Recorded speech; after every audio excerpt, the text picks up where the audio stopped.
Welcome to my non-exhaustive guide to cafes in Seoul, where tiny apartments in a metropolis of 10 million give rise to these all-important third spaces for seeing friends, working, and caffeinating. It's hard to overstate the saturation of cafe culture. There are 20 to a block and stacked on top of one another, and there's something for everyone. So here are my favorites, sorted by neighborhood.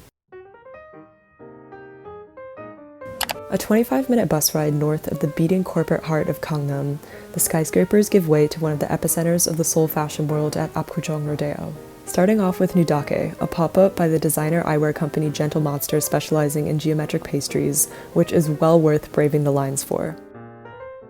The glossier of onigiri-shaped croissants, if you will, it's filled with sight gags, cute lamps, and photogenic corners.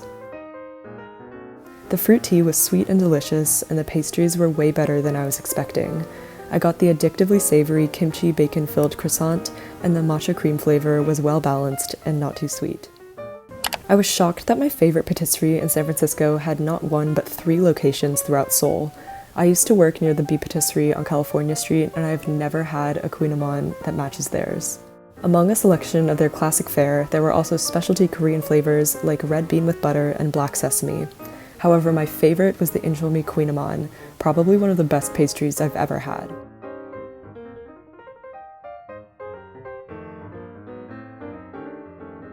It was at this moment I discovered it contained mochi, as well as a delicious pastry cream and an exterior that shatters when you bite into it. Next, I stopped by Milestone, a specialty coffee roaster, for a latte. I only drink coffee occasionally and am very picky, but this was one of the best lattes I've ever had. The espresso was so chocolatey and robust, and the toasted vanilla syrup and oat milk complemented it so well.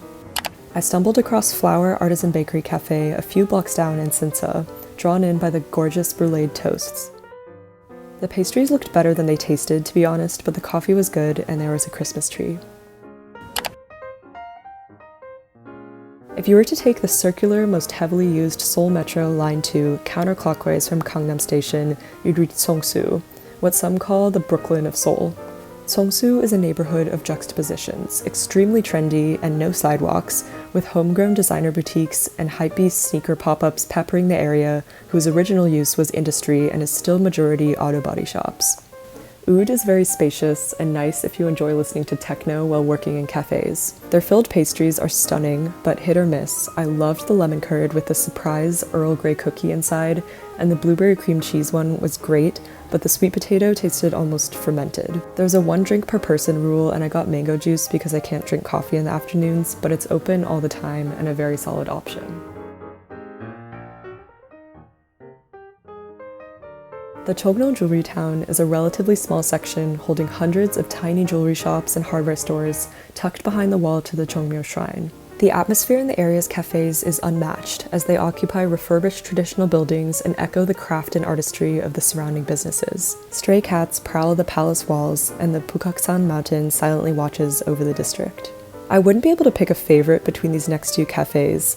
Finders Keepers is a cozy space with art supplies, journaling material, and a lovely overarching philosophy of finding oneself and things to be curious about in the world. I was so enamored with the tiny area projecting films onto the wall by the window. Go for the unconventional drinks like the mugwort latte that tastes like a cross between a sweet rice cake and a matcha. The texture is slightly grainy, but it's really delicious and not too sweet. Heritage reminded me of a Chinese siheyue with its inner courtyard. The apple latte was so warm and delicious, and I got the Earl Grey cream chocolate cake, which was very heavy on the cream, and read about Thomas Hopper from their art bookshelf.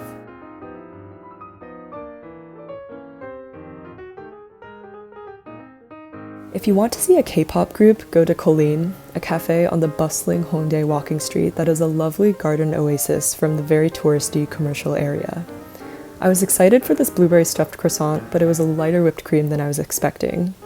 Despite being relatively calm when I was there, the boy band ATEEZ hosted the anniversary of the announcement of their fandom name ATEEZ, and hundreds of fans lined up outside in freezing weather for over 4 hours to catch a glimpse of the idols.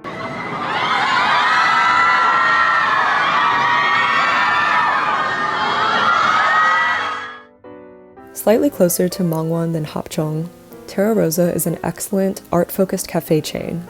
Their El Dorado Venezuelan hot chocolate is so bittersweet and chocolatey without being thick or overly rich, and it has a lot of space for working. Lastly, Anthracite is a high-end roaster with multiple locations. This one is practically a library. Inside, it's quiet and very zen, a wood-paneled brutalist building overlooking a garden. This location uses a pour-over method for espresso-based drinks, and the matcha arrived as a very thick sort of whipped matcha concentrate over milk. In closing, I would argue the cafes in Seoul are representative of the vibe of the neighborhoods they inhabit. I've truly never experienced such a variety and concentration of specialty cafes anywhere else in the world, and the quality rivals even the most artisanal San Franciscan or European coffee shops. I hope you enjoyed this overview, and please comment which one you'd want to visit if you ever find yourself in Seoul.